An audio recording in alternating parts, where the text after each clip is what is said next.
ಬಗ್ಗೆ ನಿಮ್ಮ ಕ್ಯಾರೆಕ್ಟರ್ ಬಗ್ಗೆ ಎಲ್ರಿಗೂ ನಮಸ್ಕಾರ. ಸೀರಿಯಸ್ಲಿ ಸಿಕ್ಕಾಪಟ್ಟೆ ಖುಷಿ ಆಗ್ತಿದೆ. ಅದಕ್ಕಿಂತ ಮೇಯ್ನಾಗಿ ಅಭಿಷೇಕ್ ಅಂಬರೀಶ್ ಸರ್ಗೆ ಥ್ಯಾಂಕ್ ಯು ಸೋ ಮಚ್ ಸಪೋರ್ಟಿವ್ಗೆ, ಮತ್ತು ನಮ್ಮ ಸಾಂಗ್ ರಿಲೀಸ್ ಮಾಡಿಕೊಟ್ಟಿರೋ ಧ್ರುವ ಸರ್ಜಾ ಸರ್ಗೆ ಥ್ಯಾಂಕ್ ಯು ಸೋ ಮಚ್. ಮೇಯ್ನಾಗಿ ಇಲ್ಲಿ ಬಂದಿರೋ ಮೀಡಿಯಾ ಪರ್ಸನ್ಸ್ ಮತ್ತು ಎಲ್ಲ ಜನರುಗಳಿಗೆ ಥ್ಯಾಂಕ್ ಯು ಸೋ ಮಚ್ ನಮ್ಮ ಸಪೋರ್ಟಿಗೆ ಬಂದಿದ್ದಕ್ಕೆ. ಹಾಗೆ ನಾನು ಯಾವುದೇ ಸ್ಟೇಜಿಗೆ ಹೋದರೂ ನಾನು ಫಸ್ಟು ನನ್ನ ಮಾತು ಪ್ರಾರಂಭ ಮಾಡೋಕ್ಕೆ ಮುಂಚೆ ನಾನು 4 ವ್ಯಕ್ತಿಗಳ ಹೆಸರು ನಾನು ಹೇಳಿಬಿಟ್ಟೆ ನಾನು ಪ್ರಾರಂಭ ಮಾಡೋದು. ಯಾಕಂದರೆ ನಾನು ಈ ಜಾಗದಲ್ಲಿ ಇಲ್ಲಿ ಕೂತಿದ್ದೀನಿ ಅಂದರೆ ಆ 4 ವ್ಯಕ್ತಿಗಳು ತುಂಬಾ ಇಂಪಾರ್ಟೆಂಟ್ ಆಗ್ತಾರೆ. ಮೊದಲನೇ ವ್ಯಕ್ತಿ, ಆ್ಯಕ್ಚುಲಿ ವ್ಯಕ್ತಿ ಅನ್ನೋಕ್ಕಿಂತ ಅವರು ನನ್ನ ಲೈಫಲ್ಲಿ ಪಿಲ್ಲರ್ಸ್ ಅಂತಲೇ ಹೇಳೋಕ್ಕೆ ಇಷ್ಟಪಡ್ತೀನಿ. ಮೊದಲನೇ ಪಿಲ್ಲರ್ ಬಂದು Appu sir, Karnataka Ratna doctor Puneeth Rajkumar sir ಅವರು.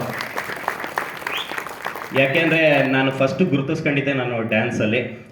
ನಾನು ಯಾವುದೇ ಡ್ಯಾನ್ಸ್ ಕ್ಲಾಸಿಗೆ ಹೋಗಿ ಡ್ಯಾನ್ಸ್ ಕಲ್ತಿಲ್ಲ. ಅಪ್ಪು ಸರ್ ವೀಡಿಯೋಸ್ಗಳು ನೋಡ್ಕೊಂಡು ಮನೇಲೇ ನಾನು ಡ್ಯಾನ್ಸ್ನ ಕಲಿತು ನಾನು ವೀಡಿಯೋಸ್ಗಳು ಮಾಡೋಕ್ಕೆ ಸ್ಟಾರ್ಟ್ ಮಾಡಿದ್ದು. ಇನ್ನು ಎರಡನೇ ಪಿಲ್ಲರ್ ಬಂದು ನನ್ನ ಫಾಲೋವರ್ಸ್. ಅವ್ರುಗಳು ನನ್ನ ವೀಡಿಯೋಸ್ಗಳಿಗೆ ಲೈಕ್ಸು, ಕಮೆಂಟ್ಸು, ಶೇರ್ ಮಾಡಿ, ಫಾಲೋ ಮಾಡಿ, ಸಬ್ಸ್ಕ್ರೈಬ್ ಮಾಡಿ ಸಪೋರ್ಟ್ ಮಾಡೋದೇ ಇದ್ದಿದ್ರೆ ನಾನು ಈ ಜಾಗದಲ್ಲಿ ಇಲ್ಲಿ ಕೂತ್ಕೊಳ್ಳೋಕ್ಕೆ ಸಾಧ್ಯನೇ ಆಗ್ತಾ ಇರಲಿಲ್ಲ. ಇನ್ನು ಮೂರನೇ ಪಿಲ್ಲರ್ ಬಂದು ನನ್ನ ವೈಫ್. ನಾ ಯಾವಾಗ ನೋಡ್ರು ಬೈತಾನೆ ಇರೋಳು, ವಿಡಿಯೋ ಮಾಡು ಇಲ್ಲಾಂದರೆ ಜನರುಗಳು ನಿನ್ಗೆ ಗುರ್ತಿಡಿಯಲ್ಲ, ಫೇಮಸ್ ಆಗಬೇಕು, ವಿಡಿಯೋ ಮಾಡು ಅಂತ ಬೈದು ವೀಡಿಯೋಸ್ಗಳು ಮಾಡಿಸಿದ್ರು. ಸೊ ಅದಾದಮೇಲೆ ನಾನು ಅವಳ ಜೊತೆ ವೀಡಿಯೋಸ್ಗಳು ಮಾಡೋಕ್ಕೆ ಸ್ಟಾರ್ಟ್ ಮಾಡಿದೆ. ನಾವು ಬೇಬಿ ಅಂತಲೇ ಹೇಳ್ಕೊಂಡೆ ನಮ್ಮದು ಸ್ವಲ್ಪ ವೀಡಿಯೋಸ್ ಎಲ್ಲ ವೈರಲ್ ಆಗೋಕ್ಕೆ ಸ್ಟಾರ್ಟ್ ಆಯಿತು. ಸೊ ನನ್ನ ಮೂರನೇ ಪಿಲ್ಲರ್ ಬಂದು ನನ್ನ baby. Thank you so much baby, I love you so much.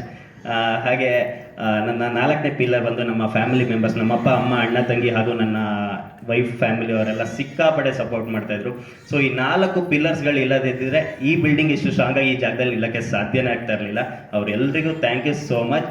ಇನ್ನು ಶಬಾಷ್ ಬಡ್ಡಿ ಮಗನೇ, ಈ ಮೂವಿ ಸ್ಟಾರ್ಟ್ ಆಗೋಕ್ಕೂ 1 ವರ್ಷದ ಮುಂಚೆ, ಅದಕ್ಕಿಂತ 2 ವರ್ಷದ ಮುಂಚೆ ನಾನು ವೀಕೆಂಡ್ ವಿತ್ ರಮೇಶ್ ಅಲ್ಲಿ ಕಾರ್ಯಕ್ರಮದಲ್ಲಿ ದರ್ಶನ್ ಸರ್ದು, ಎಸ್ ಸರ್ ಅವರದ ಏನಿದೆ ವಿಡಿಯೋ ಅದೆಲ್ಲ ಎಪಿಸೋಡ್ಸ್ ಎಲ್ಲ ನೋಡಿ ನಾನು ಒಂದು ಸ್ಟಾರ್ ಆಗಬೇಕು, ನಾನು ಏನಾದ್ರು ಒಂದು ಅಚೀವ್ ಮಾಡಬೇಕು, ನಾನು ಒಂದು ಬ್ಲಾಕ್ ಬಸ್ಟರ್ಸ್ ಎಲ್ಲ ಕೊಡಬೇಕು, ಒಂದು ಅಚೀವ್ಮೆಂಟ್ ಮಾಡಬೇಕು ಅಂತ ಹಾಸನಿಂದ ಬಟ್ಟೆ ಎಲ್ಲ ಪ್ಯಾಕ್ ಮಾಡ್ಕೊಂಡು ನಾನು ಬೆಂಗಳೂರಿಗೆ ಬಂದು ಒಂದು ರೂಮ್ ಮಾಡ್ಕೊಂಡಿದ್ದವನು. ಹತ್ರ ಅಂದರೂ ನಾನು ಒಂದು 250ರಿಂದ ಒಂದು 300 ಆಡಿಷನ್ಸ್ ಎಲ್ಲ ನಾನು ಕೊಟ್ಟಿದ್ದೆ. ಅದರಲ್ಲಿ ಒಂದು 80 to 85% ಆಡಿಷನ್ಸಲ್ಲಿ ನಾನು ಸೆಲೆಕ್ಟ್ ಆಗಿ ಅವ್ರ ಆಫೀಸಿಗೆ ಹೋಗಿ ಅವರ ಕೊಡೋ ಕಮಿಟ್ಮೆಂಟ್ಸಿಗೆಲ್ಲ ನಾನು ಫುಲ್ಫಿಲ್ ಮಾಡೋಕ್ಕಾಗದೆ ಎಲ್ಲದರಲ್ಲೂ ನಾನು ಆಲ್ಮೋಸ್ಟ್ ಎಲ್ಲ ರಿಜೆಕ್ಟ್ ಆಗ್ತಾನೆ ಬಂದೆ ನಾನು. ಕೊನೆಗೆ ಸಣ್ಣ ಪುಟ್ಟ 1-2 ಮೂವೀಸ್ಗಳಲ್ಲಿ ನಾನು ಆ್ಯಕ್ಟ್ ಮಾಡಿದೆ. ಅದ್ರ ಜೊತೆಗೆ ಒಂದು ಓಕೆ ಅನ್ನೋ ಥರದ್ದು ಒಂದು ಹೀರೋ ಫ್ರೆಂಡ್ ಆಗಿ ಒಂದು ಸೀರಿಯಲಲ್ಲಿ ನಾನು ಆ್ಯಕ್ಟ್ ಮಾಡೋಕ್ಕೆ ಸ್ಟಾರ್ಟ್ ಮಾಡಿದೆ, ಮರಳಿ ಬಂದಳು ಸೀತೆ ಅಂತ. ಅದು ಓಕೆ ಅಂತ ಅನ್ಸೋದಷ್ಟೊತ್ತಿಗೆ ಲಾಕ್ಡೌನ್ ಆಗಿ ಸೀರಿಯಲ್ ವೈಂಡ್ ಅಪ್ ಆಯಿತು. ಅದಾದಮೇಲೆ ಇನ್ನು ಕಷ್ಟ ಆಗುತ್ತೆ ನನಗೆ ಇಲ್ಲಿ ಇರೋಕ್ಕೆ ಅಂತ ಬಟ್ಟೆ ಎಲ್ಲ ಪ್ಯಾಕ್ ಮಾಡ್ಕೊಂಡು ನಾನು ವಾಪಸ್ ಹಾಸನಕ್ಕೆ ಬಂದಾಗ ನನ್ನ ವೈಫ್ ಅವಾಗಿನ ಮದುವೆ ಆಗಿರಲಿಲ್ಲ. ಇವಾಗಲಾದ್ರು ವೀಡಿಯೋ ಮಾಡು ಅಂತ ಹೇಳಿದ್ರು. ನಂಗೆ ರೀಲ್ಸ್ ಮಾಡೋಕ್ಕೆ ನಂಗೆ ಫಸ್ಟ್ ಆಫ್ ಆಲ್ ನಂಗೆ ಮೊದಲಿಂದ ನನಗೆ ಇಂಟ್ರೆಸ್ಟ್ ಇರಲಿಲ್ಲ, ನಂಗೆ ಲಿಪ್ಸಿಂಗ್ ಎಲ್ಲ ಮಾಡೋಕ್ಕೆ ನಂಗೆ ಇಂಟ್ರೆಸ್ಟ್ ಇರಲಿಲ್ಲ. ಸೊ ಇಲ್ಲ ಇವಾಗಾದ್ರೂ ಮಾಡು, ಹೇಳೋಕ್ಕಲ್ಲ, ಇದರಿಂದಾದ್ರೂ ಮುಂದೆ ನಿಂಗೆ ಜರ್ನಿ ಸ್ಟಾರ್ಟ್ ಆಗ್ಬೋದು ಅಂತ ವೀಡಿಯೋ ಮಾಡು ಅಂತ ಹೇಳಿ ಅಲ್ಲಿಂದ ನಾನು ವೀಡಿಯೋಸ್ ಮಾಡೋಕ್ಕೆ ಸ್ಟಾರ್ಟ್ ಮಾಡಿದೆ. ಮೇಯ್ನಾಗಿ ನನ್ನ ಟ್ಯಾಲೆಂಟ್ ಏನಿದೆ ನಾನು ಅದನ್ನು ತೋರ್ಸೋಕ್ಕೆ ಸ್ಟಾರ್ಟ್ ಮಾಡಿದೆ. ಡ್ಯಾನ್ಸ್ ಆಗಿರ್ಬೋದು, ಕಾಮಿಡಿ ವೀಡಿಯೋಸ್ ಆಗಿರ್ಬೋದು, ನಾನು ಮೇಯ್ನಾಗಿ ಓನ್ ವಾಯ್ಸಲ್ಲಿ ನಾನು ವೀಡಿಯೋಸ್ ಕಂಟೆಂಟ್ಸ್ಗಳನ್ನ ನಾನು ಮಾಡೋಕ್ಕೆ ಸ್ಟಾರ್ಟ್ ಮಾಡ್ಕೊಂಡೆ. ಆ ಟೈಮಲ್ಲಿ ನನಗೆ ಪ್ರಕಾಶ್ ಸರ್ ಮೆಸೇಜ್ ಮಾಡಿ ನಂಬರ್ನ ತಗೊಂಡ್ರು. ಅವಾಗ ಇವರು ಪ್ರೊಡ್ಯೂಸರ್ ಪ್ರಕಾಶ್ ಸರ್ ಆಗಿರಲಿಲ್ಲ, ಮ್ಯಾನೇಜರ್ ಪ್ರಕಾಶ್ ಅವರಾಗಿದ್ದರು. ಅವರು ಕಾಲ್ ಮಾಡಿ, ಸಮ್ರಾಟ್ ತುಂಬ ಚೆನ್ನಾಗಿ ವೀಡಿಯೋಸ್ ಎಲ್ಲ ಮಾಡ್ತೀರಾ, ನಮ್ಮ ವೈಫಿಗೆಲ್ಲ ನಿಮ್ಮ ವೀಡಿಯೋಸ್ ಅಂದರೆ ತುಂಬ ಇಷ್ಟ ಕಣ್ರಿ, ಏನಾದರೂ ಮೂವಿಲಿ ಏನಾದರೂ ಕಾಯ್ತಾ ಇದ್ದೀರಾ, ಅವಕಾಶಕ್ಕೋಸ್ಕರ ಏನೋ ಕಾಯ್ತಾ ಇದ್ದಾರೆ? ಸರ್ ಕಾಯ್ತಲ್ಲ, ನಾನು ಸಾಯ್ತಾ ಇದ್ದೀನಿ, ನಂಗೆ ಬೇಕು ಸರ್ ಅವಕಾಶ ಅಂತ ಕೇಳಿದ್ದೆ ನಾನು. ಅವಾಗ ಇಲ್ಲ ಖಂಡಿತವಾಗ್ಲೂ ನಿಮ್ಗೊಂದು ಅವಕಾಶ ನಾನು ಮಾಡಿಕೊಡ್ತೀನಿ, ತಲೆ ಕೆಡ್ಸ್ಕೊಬೇಡಿ ಅಂತ ಹೇಳಿದ್ರು. ಓಕೆ ಅಂತ ಫೋನ್ ಇಟ್ಟರು. ಅದಾದಮೇಲೆ 1 ವರ್ಷ ಪತ್ತೆನೇ ಇಲ್ಲ ಅವ್ರದ್ದು. ಅಷ್ಟೊತ್ತಿಗೆ ನಂದು ಓಕೆ ವೀಡಿಯೋಸ್ ಎಲ್ಲ ಸ್ವಲ್ಪ ಪಾಪ್ಯುಲಾರಿಟಿ ಬರೋಕ್ಕೆ ಸ್ಟಾರ್ಟ್ ಆದ ತಕ್ಷಣವೇ ಒಂದು ದಿನ ನಮ್ಮ ಫ್ಯಾಮಿಲಿ ಎಲ್ಲ ನಾವು ಕುಂದಾಪುರ, ಉಡುಪಿ ಎಲ್ಲ ದೇವಸ್ಥಾನ ಎಲ್ಲ ಮುಗಿಸ್ಕೊಂಡು ವಾಪಸ್ ಹಾಸನಕ್ಕೆ ಬರೋ ಟೈಮಲ್ಲಿ ನ್ಯೂಸಲ್ಲಿ ನೋಡಿದೆ ನಾನು, ಶಬಾಷ್ ಬಡ್ಡಿ ಮಗನೇ ಅನ್ನೋ ಒಂದು ಟೈಟಲ್ ಇಟ್ಟಿದ್ದಾರೆ, ಒಂದು ಮೂವಿ ಸ್ಟಾರ್ಟ್ ಆಗ್ತಿದೆ ಅಂತ. ನಾನು ನನ್ನ ಬೇಬಿ ಇಲ್ಲಿ ನೋಡು ಶಬಾಷ್ ಬಡ್ಡಿ ಮಗನೇ ಹೆಂಗಿದೆ ಟೈಟಲ್ ಇದು ಅಂತ ಹೇಳ್ಕೊಂಡು ನಗಾಡ್ತಿದ್ದೆ. ಸಖತ್ ಡಿಫ್ರೆಂಟ್ ಆಗಿದೆಲ್ಲ. ಯಾಕಂದರೆ ಆ ಟೈಮಲ್ಲಿ ಬಡವ ರಾಸ್ಕಲ್ ಅನ್ನೋದೊಂದು ಟೈಟಲ್ ಸ್ವಲ್ಪ ಡಿಫ್ರೆಂಟಾಗಿ ನಮಗೆ ಕೇಳುತ್ತಿತ್ತು. ಆ ಟೈಮಲ್ಲಿ ಶಬಾಷ್ ಬಡ್ಡಿ ಮಗನೇ ಅನ್ನೋದು ಇನ್ನೂ ಸ್ವಲ್ಪ ಡಿಫ್ರೆಂಟ್ ಅನ್ನಿಸ್ತು. ನಾನು ನನ್ನ ಬೇಬಿ ಹತ್ರ ಹೇಳಿದೆ, ಬೇಬಿ ನನ್ನ ಪ್ರಕಾರ ಈ ಮೂವಿ ಪಕ್ಕ ಹಿಟ್ ಆಗ್ಬೋದು, ನೋಡ್ತಾ ಇರೋ, ಒಳ್ಳೆ ಪ್ರಮೋದ್ ಸರ್ ಇದ್ದಾರೆ ಅಂದರೆ ಒಳ್ಳೆ ಕಾಮಿಡಿ ಇದ್ದೇ ಇರುತ್ತೆ ಅಂತ ಹೇಳಿದೆ.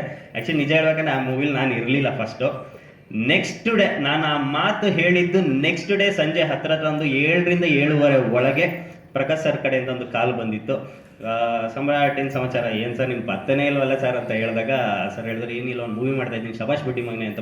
ಶಬಾಷ್ ಸರ್ ನೆನ್ನೆ ತಾನೇ ನಿಮ್ಮ ಮೂವಿ ಬಗ್ಗೆ ಮಾತಾಡಿದ್ನಲ್ಲ ಸರ್ ಅಂದಾಗ, ಇಲ್ಲ ಒಂದು ಸೆಕೆಂಡ್ ಹೀರೋ ಇದ್ರು, ಆ್ಯಕ್ಚುಲಿ ಅದು ರೀಪ್ಲೇಸ್ ಆಗಿದ್ದಾರೆ, ನೀವೇನಾದ್ರು ಮಾಡ್ತೀರಾ ಸೆಕೆಂಡ್ ಹೀರೋ ಆಗಿ ಮಾಡ್ತೀರಾ ಸರ್? ನಾನು ಹೇಳಿದ್ ಬಂದೆ ಮತ್ತೆ ಸರ್, ನಾನು ಅಂತ ದುಡ್ಡಿಲ್ಲ ಅಂದೆ. ಐ ಥಿಂಕ್ ನಿಮ್ಗೆ ಅರ್ಥ ಆಗಿರುತ್ತೆ. ಸೊ ನಾನು ಅಂತ ದುಡ್ಡಿಲ್ಲ ಅಂತಲೇ ಹೇಳಿದೆ ನಾನು. ಏನು ಹೇಳ್ತಿದ್ದೀರಾ? ಇಲ್ಲ ಸರ್, ನಾನು ಆ್ಯಕ್ಟಿಂಗ್ ಮಾಡೋಕ್ಕೆ ನಾನು ಅಂತ ದುಡ್ಡಿಲ್ಲ ಅಂದ ತಕ್ಷಣ ಅವ್ರು ಹೇಳಿದ್ರಿ, ನಾವೇ ದುಡ್ಡು ಕೊಡ್ತೀವಿ ಬನ್ನಿರಿ, ನೀವು ನಿಮ್ಗೆ ಇಂಟ್ರೆಸ್ಟ್ ಇದೆಯಾ ಅಂತ ಹೇಳಿದ್ರು. ಸೊ 100% ಇದೆ ಸರ್, ನಾಳೆ ಬಸ್ ಹತ್ಕೊಂಡು ಬನ್ನಿ, ಒಂದು ಮೀಟಿಂಗ್ ಮಾಡೋಣ ಅಂತ ಹೇಳಿದ್ರು. ಇಮಿಡಿಯೇಟಾಗಿ ಒಂದು ಫುಲ್ ಟಿ ಶರ್ಟ್ ಹಾಕೊಂಡು ಸ್ವಲ್ಪ ಬೈಸೆಪ್ಸ್ ಎಲ್ಲ ಕಾಣತ್ತಾರ, ಸ್ವಲ್ಪ ಲುಕ್ಕಾಗಿ ಕಾಣುತ್ತೆ, ಸೆಂಟ್ ಗಿಂಟೆ ಎಲ್ಲ ಹೊಡ್ಕೊಂಡು ಬೆಳಗ್ಗೆ ಬಸ್ ಹತ್ಕೊಂಡು ಸೀದಾ ಅವ್ರ ಆಫೀಸಿಗೆ ಹೋದೆ. ಅವತ್ತೇ ನಾನು ಫಸ್ಟು ಪ್ರಕಾಶ್ ಸರ್ನ ಮತ್ತು ನಮ್ಮ ಡೈರೆಕ್ಟರ್ ರಾಜಶೇಖರ್ ಸರ್ನ ಅಲ್ಲೇ ನೋಡಿದ್ದು. ಕೂರಿಸಿದ್ರು, ಒಳಗೆ ಸ್ವಲ್ಪ ಪುಕ್ಕ ಅಂತ ಇತ್ತು ನನಗೆ. ಅವಾಗ ಕಂಪ್ಲೀಟ್ ಸ್ಟೋರಿ ಲೈನ ಹೇಳಿದ್ರು, ಶಬಾಷ್ ಬಡ್ಡಿ ಮಗನೆ ಅಂದರೆ ಹೆಂಗಿರುತ್ತೆ ಮೂವಿ ಅಂತೆಲ್ಲ ಹೇಳಿದ್ರು. ನನಗೆ ನಿಜವಾಗ್ಲೂ ವಾವ್ ಅಂತ ಅನಿಸಿಲ್ಲ, ಟು ಬಿ ಫ್ರ್ಯಾಂಕ್ ಹೇಳಿದ್ರು ವಾವ್ ಅಂತ ಅನಿಸಿಲ್ಲ, ಬಟ್ ನಿಜವಾಗ್ಲೂ ಒಂಥರ ಡಿಫ್ರೆಂಟ್ ಅಂತ ಅನ್ನಿಸ್ತು. ಸ್ಟೋರಿ ಅವ್ರು ಹೇಳ್ತಿರೋ ಲೈನ್ಸ್ ಆಗಿರ್ಬೋದು ತುಂಬಾ ಚೆನ್ನಾಗಿದೆ ಅಂತ ಅನ್ನಿಸ್ತಾ ಇತ್ತು. ಅದಕ್ಕಿಂತ ಮೇಯ್ನಾಗಿ ಖುಷಿ ಕೊಟ್ಟಿದ್ದೇನೆಂದರೆ, ನೀವು ಸೆಕೆಂಡ್ ಹೀರೋ ಅಂದರು. ನಾನು ಕೂತು ಒಂದು ಸ್ವಲ್ಪ ಹಿಂಗಿದೆ ವಾವ್ ಅಂತ. ನೆಕ್ಸ್ಟ್ ಅದಾದಮೇಲೆ ನಿಮಗೆ ಅಂತ ಒಂದು ಸಪ್ರೇಟ್ ಹೀರೋಯಿನ್ ಇನ್ನೂ ಸ್ವಲ್ಪ ಮೇಲೆ ಇದ್ದೆ ನಾನು.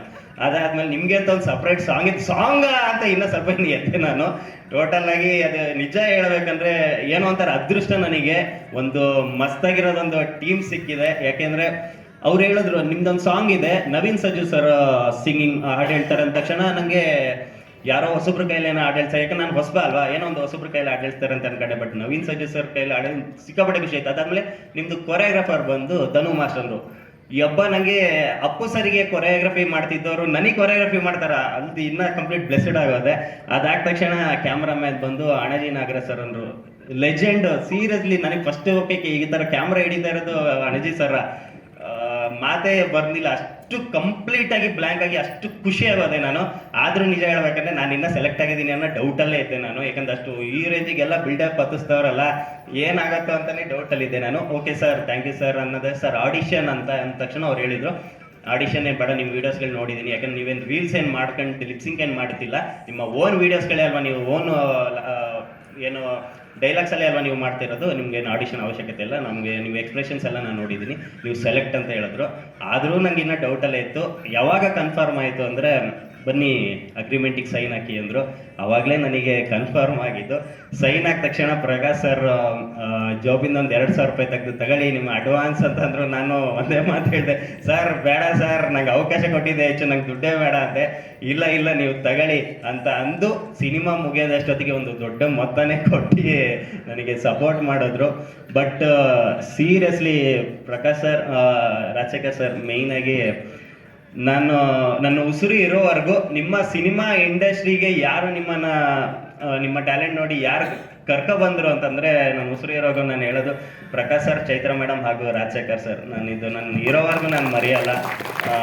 ಯಾಕೆಂದರೆ ನಾನು ಅನುಭವಿಸ ಆಗಿತ್ತು ಸರ್. ಆ ಥರದ ಎಷ್ಟೋ ಆಡಿಷನ್ಸ್ ಅಟೆಂಡ್ ಮಾಡಿದಾಗ ನಂಗೆ ಅವಕಾಶಗಳು ಸಿಗದೇ ಇರೋ ಟೈಮಲ್ಲಿ ಒಂದು ಟ್ಯಾಲೆಂಟ್ ನೋಡಿ, ನಿಮಗೆ ಟ್ಯಾಲೆಂಟ್ ಇದೆ ಬನ್ನಿ ಅಂತ ಹೇಳಿ ಗುರುತಿಸಿ ಇದು ಮಾಡಿದ್ರು. Thank you so much sir. ಇನ್ನು ಅಲ್ಲಿಂದ ಶೂಟಿಂಗ್ ಸ್ಟಾರ್ಟ್ ಆಯಿತು. ಫಸ್ಟ್ ಡೇನೇ ಅಯ್ಯೋ ಏನು ಮಾಡೋದು, ನನ್ನ ಹಣೆ ಬರೋಕ್ಕೆ ಇವರು ಅದಕ್ಕೆ ಅಲ್ಲಿಗೇನು ಬಂದಿದ್ದು. ಮೇಯ್ನಾಗಿ ಅಲ್ಲಿಂದ ಬಂದ ತಕ್ಷಣವೇ ಪ್ರಮೋದ್ ಸರ್ ಜೊತೆನೆ ಫಸ್ಟ್ ಶಾರ್ಟ್ ಇದ್ದಿದ್ದು ನನಗೆ.